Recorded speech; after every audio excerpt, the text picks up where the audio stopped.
Madam ఇప్పుడు NRIs marriage divorce గురించి మనం మాట్లాడుకుంటాం కాబట్టి ఒక ఎన్ఆర్ఐ వ్యక్తి ఇండియాలో పెళ్లి చేసుకున్న తర్వాత డివోర్స్ కోసం విదేశాల కోర్టులో కేసు వేశాడు అని అనుకోండి, ఇప్పుడు ఇండియాలో ఇది లీగల్గా అనేది ఎలా ఉంటుంది, దీని ప్రాసెస్ ఎలా ఉంటుంది? ఎవరైనా సరే ఇప్పుడు ఎన్ఆర్ఐ ఇప్పుడు ఇండియన్ అమ్మాయిని పెళ్లి చేసుకున్నాడు, ఇక్కడనే పెళ్ళి అయింది, ఓకే అయిన తర్వాత కనుక ఒకవేళ ఫారెన్లో కనుక డివోర్స్ తీసుకొని ఉంటే అంటే విడాకులు అనేది అక్కడ కోర్టులో వేసి అక్కడ కనుక తీసుకుంటే అది ఇక్కడ అప్లై అవుతుందా లేదా అని చాలామంది క్వశ్చన్ అడుగుతుంటారు. అంటే ఒక ఫారెన్లో తీసుకున్న డిగ్రీ ఏదైతే జడ్జిమెంట్ ఉంటుందో అది విడాకులైనా సరే కస్టడీ అయినా సరే ఏదైనా సరే అది మన ఇండియాలో అప్లై అవుతలేదా అని చాలామంది అడుగుతారు. దానికి ఆన్సర్ ఏంటంటే అప్లై అవుతుంది, కానీ కొన్ని కండిషన్స్ ఏంటంటే ఇప్పుడు మనకి ఏదైతే ఇప్పుడు సెక్షన్ 13 ఆఫ్ హిందూ మ్యారేజ్ యాక్ట్లో ఏదైతే ఉన్నాయో గ్రౌండ్స్, ఎగ్జాంపుల్ ఇప్పుడు క్రియాలిటీ, డెజర్షన్ అట్లాంటి గ్రౌండ్స్, అడల్టరీ ఇవన్నీ ఉన్నాయి. ఈవెన్ ఇండియన్ మ్యారేజ్ యాక్ట్ అంటే క్రిస్టియన్స్కి అప్లై చేసేవి ఏవైతే ఉన్నాయో అందులో అన్నిట్లో కూడా క్రియాలిటీ ఇవన్నీ సేమ్ ఉంటాయి. ఆ గ్రౌండ్స్ మీద మాత్రం విడాకులు తీసుకోవడానికి ఉండదు, అదర్ దెన్ ఆ గ్రౌండ్స్ తప్ప వేరే విడాకులు తీసుకోవడానికి ఉండదు. సో ఒకవేళ ఫారెన్లో కనుక అంటే అదర్ దెన్ ఇండియా బయట కంట్రీలో కనుక ఒకవేళ డివోర్స్ తీసుకుంటే ఆ డివోర్స్ తీసుకున్న గ్రౌండ్స్ ఏదైతే ఉందో అవి ఖచ్చితంగా మన ఇక్కడ యాక్ట్లో ఉన్నాయి అన్ని ఏదో ఒక గ్రౌండ్ ఉండాల్సిందే, అర్థమైందా? సో ఏ గ్రౌండ్ మీద అయితే అక్కడ తీసుకున్నారో ఆ గ్రౌండ్ మన ఇండియాలో యాక్ట్లో కూడా ఉండాలి, రాసి ఉండాలి, అప్పుడే అది అప్లై అవుతుంది. లేదు ఈ 10 గ్రౌండ్స్ కాకుండా ఇంకేదైనా కొత్త గ్రౌండ్లో అక్కడ కనుక డివోర్స్ తీసుకుంటే మాత్రం అది అప్లై అవ్వదు. అంటే బేసికలీ మన యాక్ట్ అనేది అప్లై అవ్వాలి, వాళ్ళు తీసుకునే డివోర్స్కి మన యాక్ట్ అనేది అప్లై అవ్వాలి. కొన్నిసార్లు ఏంటంటే మ్యూచువల్ కన్సెంట్ తీసేసుకుంటారు. మ్యూచువల్ కన్సెంట్ ఏంటంటే ఇష్టపూర్వకంగా ఇద్దరు కూడా కన్సెంట్ ఇచ్చి ఇద్దరు కనుక డివోర్స్ తీసుకుంటే మాత్రం ప్రాబ్లం కాదు, అది డైరెక్ట్గా ఆటోమేటిక్గా ఇక్కడ అప్లై అవుతుంది. ఆటోమేటిక్ అంటే ఏంటంటే అక్కడ డిగ్రీ తీసుకొచ్చుకొని ఇక్కడ కోర్టులో చూపించాల్సి ఉంటుంది. సో ఇక్కడ డిగ్రీ తీసుకోవచ్చు. ఎప్పుడంటే ఎవరైనా సరే అందులో లిటిగేట్ ఎవరైనా చేస్తే తప్ప ప్రాబ్లం కాదు. సో మ్యూచువల్ కన్సెంట్ డిగ్రీస్ యూజువల్గా ఎలాంటి టెన్షన్ లేదు, ప్రాబ్లం కాదు. బట్ కంటెస్టెడ్ డివోర్స్ ఒకటి, ఇంకోటి ఎక్స్పర్ట్ ఆర్డర్స్ తీసుకుంటారు కొన్నిసార్లు. అంటే ఎక్స్పర్ట్ ఆర్డర్స్ అంటే పిటిషనర్ కేసెస్ రెస్పాండెంట్ అపియర్ కాకపోతే డైరెక్ట్ ఎక్స్పర్టీ ఇస్తారు. అంటే ఈ పార్టీ కోర్టు కూడా అపియర్ కారు, అప్పుడు ఎక్స్పర్టీ ఆర్డర్స్ ఇస్తారు. అట్లాంటి ఎక్స్పర్టీ ఆర్డర్స్ ఇండియాలో అసలు ఎంకరేజ్ చేయరు, ఎంటర్టైన్ చేయరు. మళ్ళీ ఇక్కడ ఫైల్ అవన్నీ చేసుకోవాల్సిందే. చైల్డ్ కస్టడీ కూడా అంతే, అక్కడ చైల్డ్ కస్టడీ తీసుకున్నా కూడా ఇక్కడ డైరెక్ట్ ఆటోమేటిక్గా అది అప్లై అవ్వదు, మళ్ళీ ఇక్కడ నుంచి తీసుకోవాల్సి ఉంటుంది. సో యూజువల్గా ఏంటంటే మన డిగ్రీస్ అక్కడ అప్లై అయితే కానీ అక్కడ డిగ్రీస్ మనకి ఆటోమేటిక్గా ఇక్కడ అప్లై అవ్వవు, ఎందుకంటే ఇండియన్ సిటిజన్స్ కాబట్టి. మామూలుగా ఎన్ఆర్ఐస్ డివోర్స్ కేసెస్లో ఎక్కువగా ఎదురయ్యే లీగల్ యొక్క మనకు సమస్యలు ఏమైనా ఉన్నాయంటారా? మెయిన్ ఇష్యూ ఏంటో తెలుసా? జ్యూరిస్డిక్షన్. ఇక్కడ వేయాలా అక్కడ వేయాలి, ఇక్కడ వేయాలి అక్కడ పెళ్ళి ఇక్కడ అవుతుంది, అక్కడ సెటిల్ అవుతారు కొంతమంది, అక్కడ పెళ్ళిళ్ళు చేసుకుంటారు కానీ ఇండియన్ ఆరిజిన్ అయి ఉంటారు. సో ఇలాంటి చాలా టెక్నికల్ ఇష్యూస్ ఉంటాయి కాబట్టి మెయిన్ వచ్చే క్వశ్చన్ మాత్రం జ్యూరిస్డిక్షనే. ఆ తర్వాత పోనీ అక్కడ ఏదో కష్టపడ్డారు అక్కడ తీసుకున్నారు, మళ్ళీ తీరా వచ్చిన తర్వాత ఇండియాకి వచ్చిన తర్వాత ఆ డివోర్స్ అనేది అసలు వ్యాలిడ్ కాదు, ఇక్కడ మళ్ళీ ఇక్కడ కేసు వేసుకోవాల్సి ఉంటుంది. ఇప్పుడు కస్టడీ కేసు అనుకోండి, కస్టడీ అక్కడ కస్టడీ తీసుకున్నా డిగ్రీ వచ్చినా కూడా ఇక్కడ మళ్ళీ ఆ కస్టడీ అనేది అప్లై అవ్వదు. మళ్ళీ తిరిగి యూఎస్కో లేకపోతే వేరే కంట్రీకి వెళ్ళాలంటే మళ్ళీ ఎంబసీ నుంచి క్లియరెన్స్ రావాలి. ఆ ఎంబసీ నుంచి క్లియరెన్స్ రావాలంటే ఖచ్చితంగా ఇక్కడ కోర్టులో మళ్ళీ ఒక డిగ్రీ ఉండాలి, ఆ కస్టడీ డిగ్రీ అని ఉండాలి. అప్పుడు కస్టడీ డిగ్రీ క్లియరెన్స్ ఉంటేనే మళ్ళీ ఎంబసీ వాళ్ళు పంపిస్తారు, పిల్లలకి వీసా రావడం కష్టమవుతుంది. సో ఇట్లాంటి చాలా టెక్నికల్ ఇష్యూస్ ఉంటాయి, అది ప్రాబ్లం అవుతుంది. చాలామందికి ఏంటంటే ఎక్కడ కేసు వేయాలనేది మేజర్ ప్రాబ్లం. అన్ని ప్రాబ్లమ్స్ 1 2 3 4 అని కౌంట్ చేసుకుంటూ వెళ్తే ఫస్ట్ వచ్చే ప్రాబ్లం మాత్రం జ్యూరిస్డిక్షన్, ఎక్కడ ఏ కోర్టులో కేసు వేస్తే ఇది పని చేస్తుంది అనేది డౌట్స్ ఉంటాయి. సో ఎవరికైనా ప్రాబ్లం వస్తే మాత్రం మీ కేసు మీ ఇండివిజువల్ కేసు బట్టి ఇండివిజువల్ సజెషన్స్ ఇవ్వగలుగుతాం. సో బెస్ట్ మీరు ఒక అడ్వకేట్ని కలిసి మీ కేసు చెప్తే మీ పర్సనల్ కేసు విన్నాక దాని తగ్గట్టు సజెషన్స్ అనేది ఇస్తారు. అంటే భర్త లేదా భార్యల్లో ఎవరో ఒకరు విదేశాల్లో ఉన్నారనుకోండి, ఇప్పుడు ఇఫ్ ఇన్ కేస్ భర్త విదేశాల్లో ఉన్నాడు లేకపోతే భార్య విదేశాల్లో ఉంది, ఇద్దరు విడాకులు తీసుకోవాలనుకుంటున్నారు. సో ఇలాంటప్పుడు ప్రాసెస్ అనేది ఎలా ఉంటుంది? ఈ డివోర్స్ ఒకవేళ ఎవరైనా ఇండియాలో ఉన్నారు, బయట ఇప్పుడు హస్బెండ్ సపోజ్ ఫారెన్ ఉన్నాడు, ఎగ్జాంపుల్ చెప్తున్నా, అపోజిట్ కూడా కావచ్చు. సో ఫాదర్ బయట కంట్రీలో ఉన్నాడు, సపోజ్ యూఎస్ అనుకోండి, యూఎస్ఏలో హస్బెండ్ ఉన్నాడు, ఇండియాలో వైఫ్ ఉంది.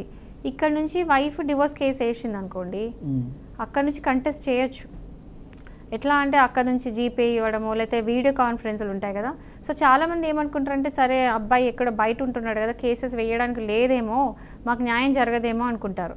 కానీ మీరు ఇక్కడికి వచ్చి కూడా వేయచ్చు. ఇప్పుడు సపోజ్ 498 గురించి మాట్లాడదాం.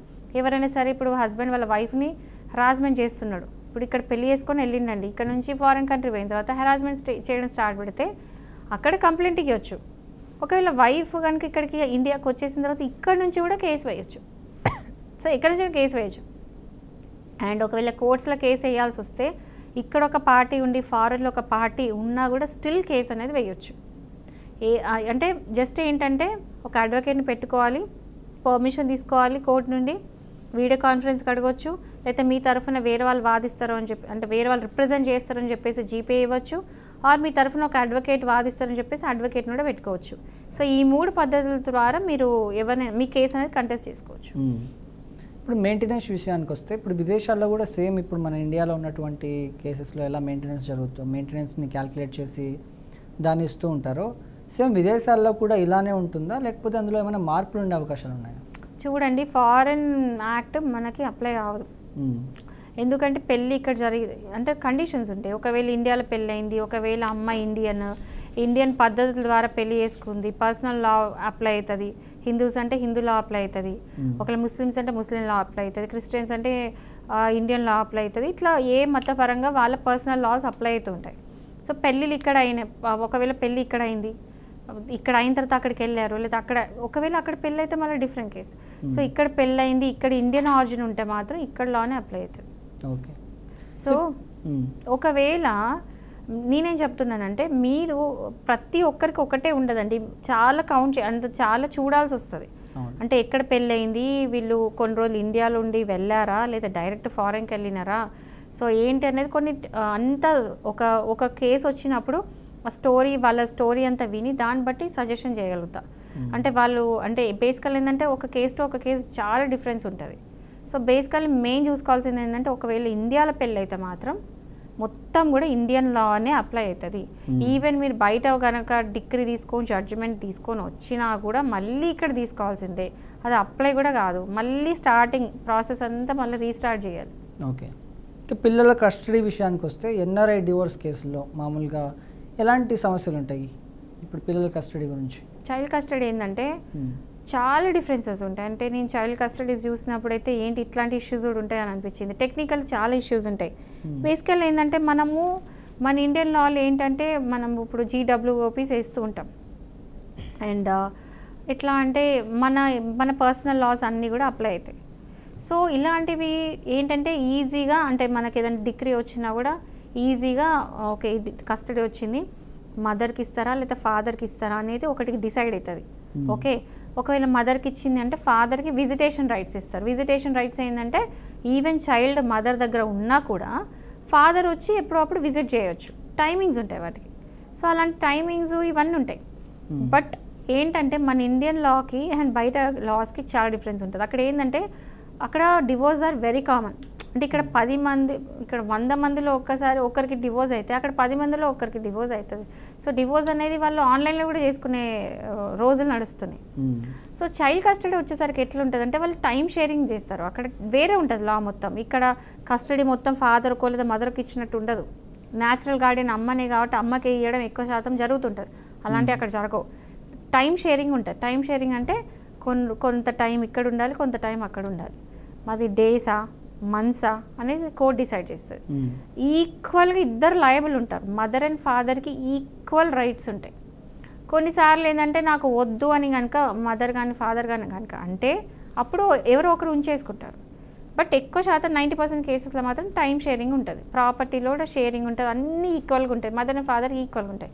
బట్ మన ఇండియాకి వచ్చేసరికి మాత్రం ఏజ్ చూస్తారు, పిల్లల ఏజ్ చూస్తారు, 7 years లోపల ఉన్నారా లేదా అని చూస్తారు. 7 years లోపల అయితే అంటే న్యాచురల్ గార్డియన్ మదర్ అవుతుంది కాబట్టి మదర్కే కస్టడీ అనేది ఇస్తారు. 7 years దాటితే అట్లీస్ట్ బాబు ఆర్ పాప ఒపీనియన్ తీసుకుంటారు. మదర్ దగ్గర ఉంటారా ఫాదర్ దగ్గర ఉంటారా అని చెప్పేసి కోర్టులో జడ్జి గారు అడిగి ఆ పిల్లల డెసిషన్ బట్టి కూడా కొన్నిసార్లు ఇంపార్టెన్స్ ఇచ్చి ఆ పిల్లల్ని అక్కడ ఉంచుతారు. అండ్ మనం ఇక్కడ ఏం తెలుసా, అన్నిటికంటే importance child welfare. Child welfare అంటే ఏంటంటే పిల్లల బాగోగులు ఈజ్ ఇంపార్టెంట్. భార్యాభర్తలు ఎంతైనా కొట్టుకోండి కానీ పిల్లల బాగోగులు ఇంపార్టెంట్ కాబట్టి, వాళ్ళ వెల్ఫేర్ చాలా ఇంపార్టెంట్ కాబట్టి అది దృష్టిలో పెట్టుకొని మనం ఇక్కడ డిక్రీస్ ఇస్తూ ఉంటాం, జడ్జిమెంట్స్ ఇస్తూ ఉంటాం. అక్కడ అవన్నీ చూడరు.